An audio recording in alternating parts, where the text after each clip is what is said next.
Welcome, I'm the Deadwood Jedi. This is going to be another Raid Shadow Legends video. We're going to be covering the Dwarf faction war today and going through and seeing how do you beat this boss and how do you take it down, even if you don't have any legendaries involved. And yeah, this is one of the harder bosses, I would say.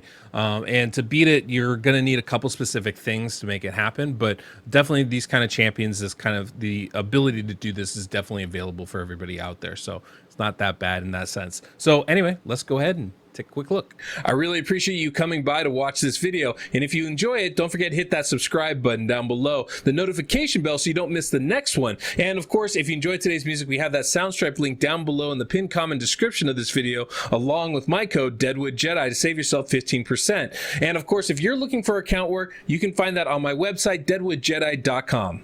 All right, as usual, let's start off by looking at the bosses themselves so we can understand what we're going to need in our team. Now, looking at stage 7 here, you can see this is going to be the Incinerator. It's not really a tough boss generally. It does have an AoE with the A2 that places true fear on everybody for 1 turn. That's not a deal breaker. It is annoying, but it's not a deal breaker. The big thing is he does a lot of turn meter effects, right? Every attack that he does decreases turn meter on your champion. So bringing in, champions with resistance is good, but making sure that you can bring in some speed buff is definitely helpful. But obviously stage 7 is not really a big issue, as we just really need to be leveled up enough to really just take it and take this boss down.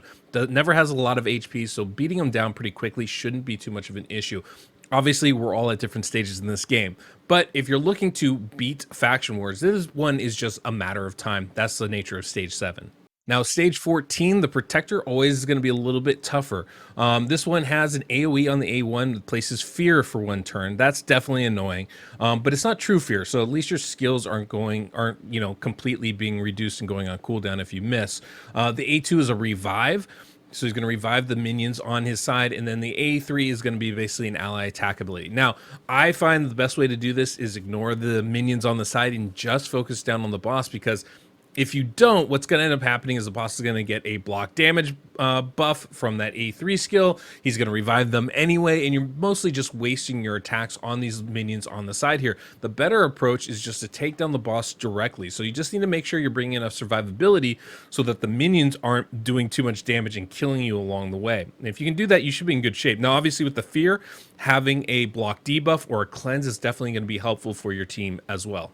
And then we get to the final boss on stage 21. This one's a tough one, the Dueler. And I think this is actually probably the toughest boss out there, at least one of 2, right? And the reason why this one's so tough is basically what he does is he will do if you look at the A2, he removes all debuffs. So he cleanses himself and then places true fear on 1 enemy and stuns everybody else on your team. And these can't be resisted, which makes it really difficult to deal with. So resistance isn't really going to help us with this. And then what's going to happen afterwards is he's immediately going to take another turn where he's going to do his A1, which is an enemy max HP hit. And that sucks because it's going to hit really hard on your champions and it ignores defense. It's a real pain in the butt to deal with.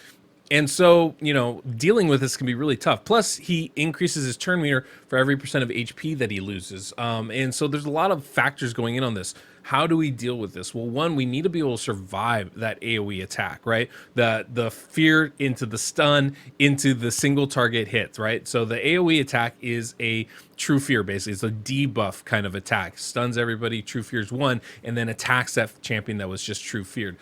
That's really, really tough. So the best way to deal with that is to bring some kind of protection, whether that's shields or ally protection or revive. Any of those are going to be viable ways to counteract that attack of the boss. And that's going to be really, really important. And then, of course, in between, we just got to deal as much damage as we can.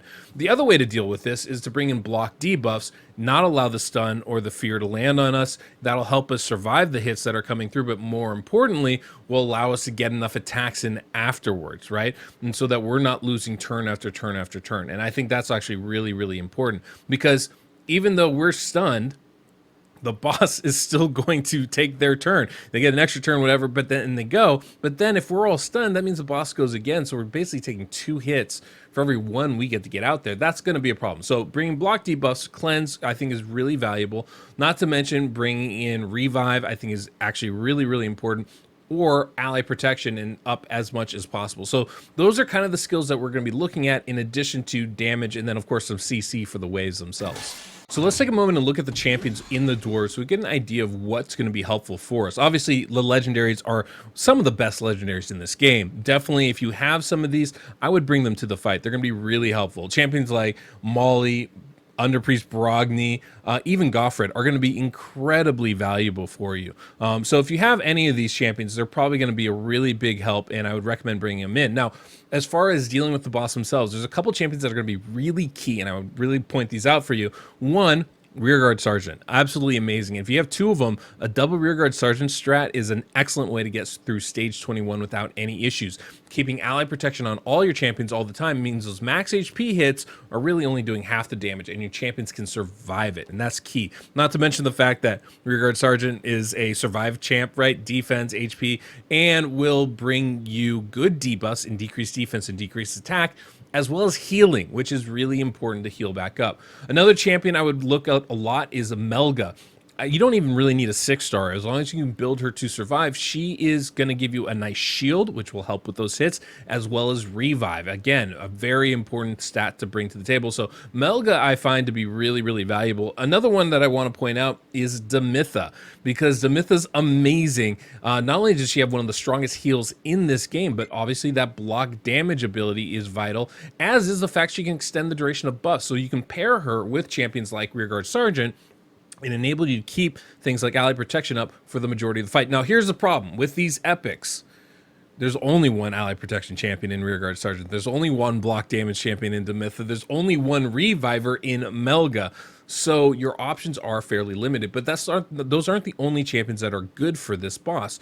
Obviously, Grizzled Jarl is a solid champion, right? He's going to be able to give you block debuff, which again can be really helpful. He's going to give you increased defense, which can be really helpful, and he can hit hard. So he's definitely an option for you out there. Geomancer, of course, is a great option always for when it comes to Dwarves, because when the boss hits you, he takes that damage as long as that burns out there. So definitely somebody I would recommend. Filja, we all know, can do a lot of damage as well as an epic, so that could be somebody worth building up.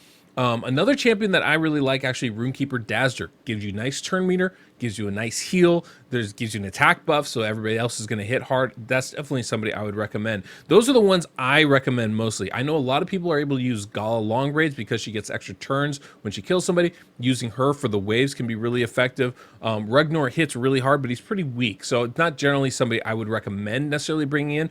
But if you have a reviver like Melga in the party, could be more advantageous.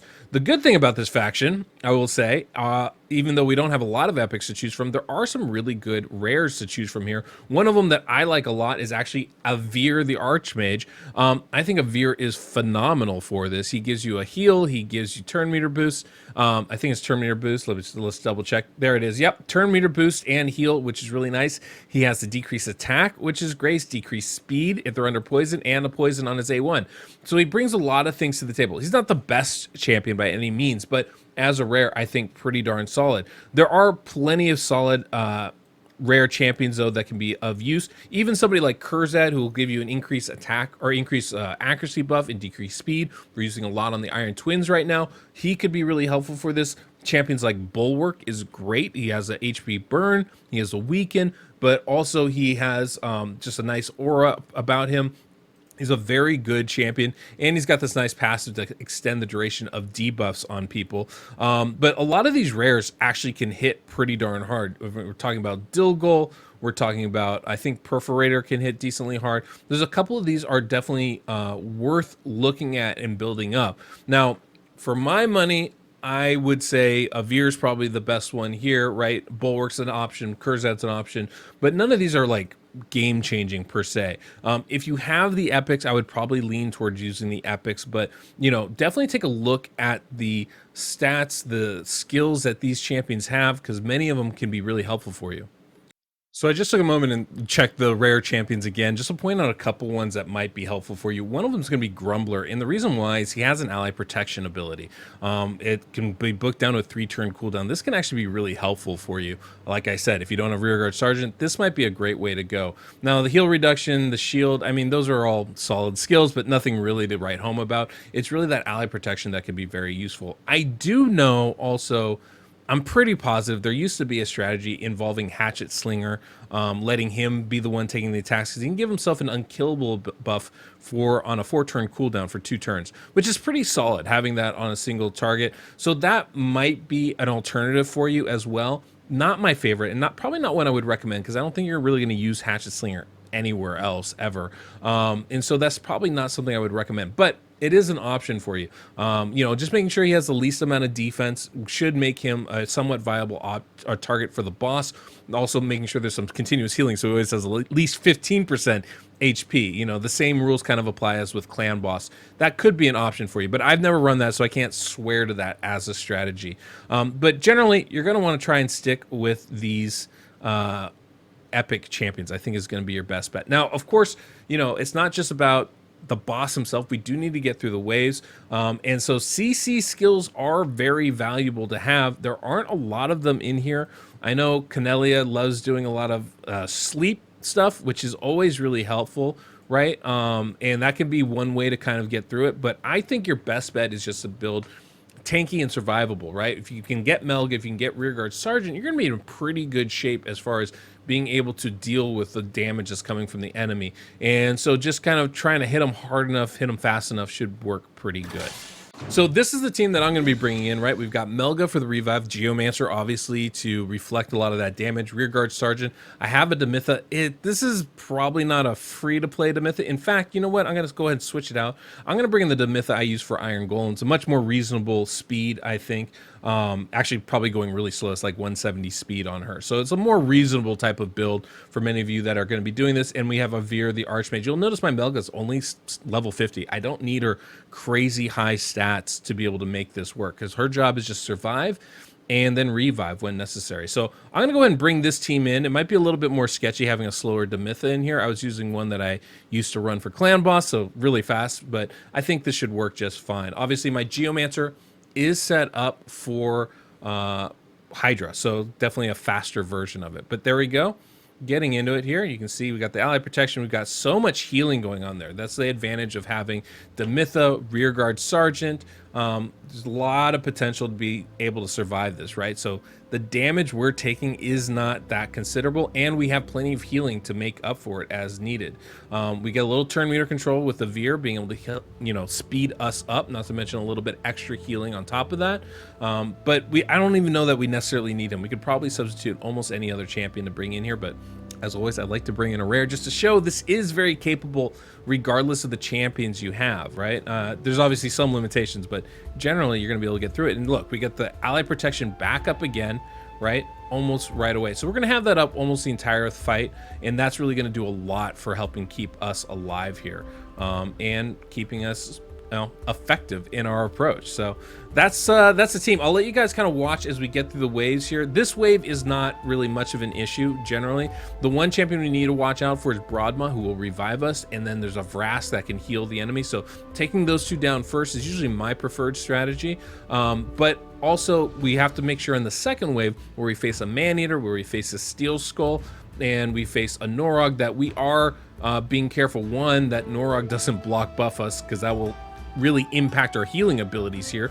We don't have a cleanse really outside of Demitha. She's very effective, but it's a very limited type of cleanse that she has. And so that ally protection stuff is really valuable to us. And then of course, Maneater is always going to be a problem because he places unkillable and block debuffs on all the enemies, with Steel Skull doing all the healing. So, you know, that becomes a really tricky combination of enemies that we're going to face. But if we can be effective, I think, getting through this, staying alive, we should be okay. It's really just going to kind of depend. If we can go fast enough to run through that block buffs that Norog puts on us, and to, you know, get enough damage in so that Steel Skull isn't keeping the entire team alive, we should be in good shape here. But yeah, we got through the first wave, and you'll see here on the second wave, right, as we begin fighting, our champions just kind of hit willy-nilly. Personally, I would start targeting one or two of these champions just so we can knock them out of the way, and that would be ideal for us. You can see some of the block buffs already went on, but we were able to resist some of it as well. That decreased accuracy debuff from Geomancer was actually pretty helpful for us there. But yeah, we're in okay shape here. I think we're going to be able to survive and do pretty good. And yeah, we'll come back when we get to the boss. Okay, so we got through that wave. We are at the boss here. You notice there aren't any minions. We don't have to worry about that. We just want to be able to start doing some damage. So we got the HP burnout. We got all the great debuffs going already, which is fantastic. And there you can see the True Fear landing right on Rearguard Sergeant. Boom. Not hardly any damage. Don't have to worry about that so much, right? Block damage is a wonderful buff.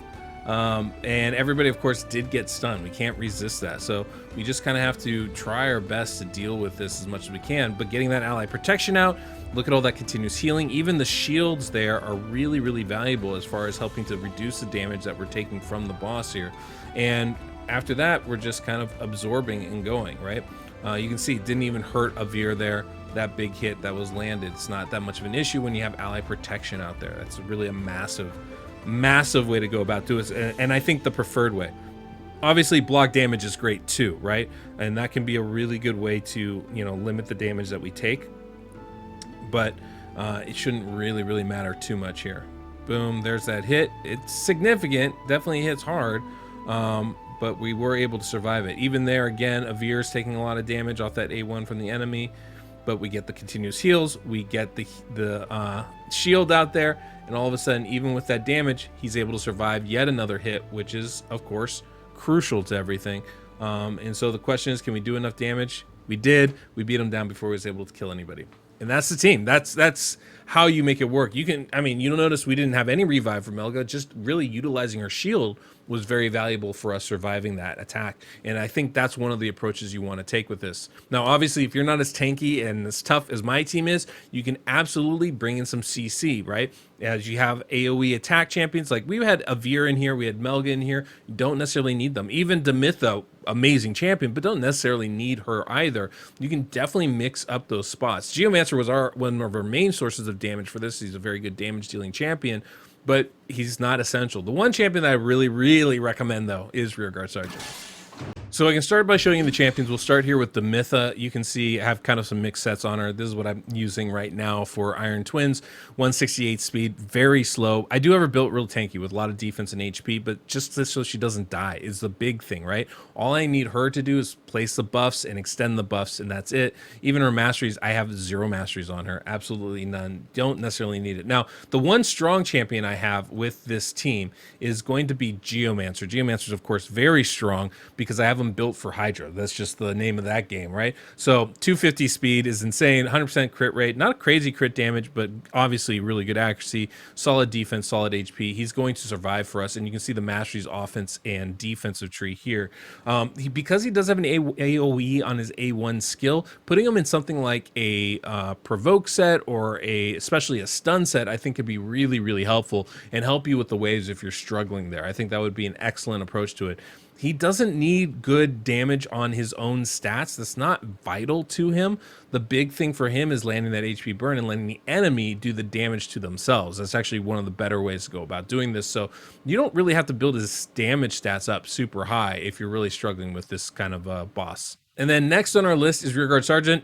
You'll notice I didn't even remember to put a banner on her, so she's a little bit limited. I do have her in Stalwart, and that's definitely going to be helpful as far as taking damage. But remember, the boss does single target damage, so it doesn't help there, but it does help with the waves, where she's ally protecting everybody else. This lessens the damage she takes personally, and that's just going to help you overall. As far as the stats go, 178 speed, again, these speeds are really reasonable.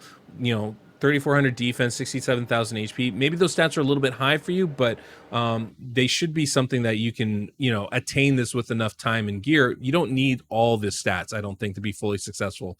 I have 212 accuracy. Definitely can go higher with that. An accuracy banner would have done wonders for me. And masteries, we got offense and defensive tree. Then we have our rare champion, Avir. Now, you'll notice again, I forgot a banner again, but again, not crucial to what we need from him, right? Most of his gear isn't even rolled up all the way. 210 speed, obviously having your healers, your Terminator boosters fast only helps because then you're getting those buffs or speed buffs more and more often, which we want. right? 43,000 HP, 2,900 defense. He was the weakest of the group, but still was able to survive multiple hits. And that's a big proponent. Obviously, not a lot of accuracy. The more we give him, the more his debuffs will land. Mastery wise, support tree and offensive tree, basically just trying to get as much out of his healing as possible. And then obviously try to get that War Master so we can take down the boss a little bit faster. And then very last, we have Melga Steel Girdle. She is in a regen set, an immortal set. I don't have everything rolled up all the way. She doesn't have banner. She's only level 50 because we just need her to survive, hence the regen, right? Not even 2,000 defense, 50,000 HP, 212, 211 speed. Again, speed's so important when you're talking about champions that are buffing you or reviving you. I think that's very crucial. And then masteries, we have none. We have 0 masteries. Don't need them. Don't want them. Get them out of here. It's just not going to be crucial to us surviving this. So that's the Dwarves faction. Hopefully this was helpful for you guys, gave you a couple ideas as far as ways to beat it. I never found this to be the most difficult of the faction wars, but it can be if you don't have the right champions. And of course, I did this without any legendaries, and many of you will have legendaries to bring in to help supplement your team and make it even stronger. And the legendaries in this faction are some of the best in the game. So definitely something that I would be eager to bring into my fight if I were you. But yeah, there's a lot of potential with this faction. I think there's a lot of solid champions in here. Most of the rares are, well, at least half of them are pretty darn good. The hard part is the protection, and there really isn't a lot of it outside of the legendaries. You're talking about really Demitha and you're talking about Rearguard Sergeant are going to be the kings of this protection wise. Now, the one champion I didn't bring in, Grizzled Jarl, I think is phenomenal and definitely somebody I would highly encourage you to bring in. Bringing in block buffs is definitely useful. Increased defense is good. Defensive-based champion can do damage. He's definitely somebody that I would be looking at as a potential champion to bring in because I think he is really good for this. But I think there's, you know, more than a few ways to get through this content, just like all the content in this game. So if you're struggling, start looking at the champions that you have and see, you know, which one's going to fill what role for you on that team. Bringing in some kind of protection, some kind of damage, those are, you know, things that you got to kind of find in each team and make that happen for yourself. So hopefully this was helpful for you guys, as always. And if you liked it, don't forget to subscribe. Until next we meet, I'm the Deadwood Jedi.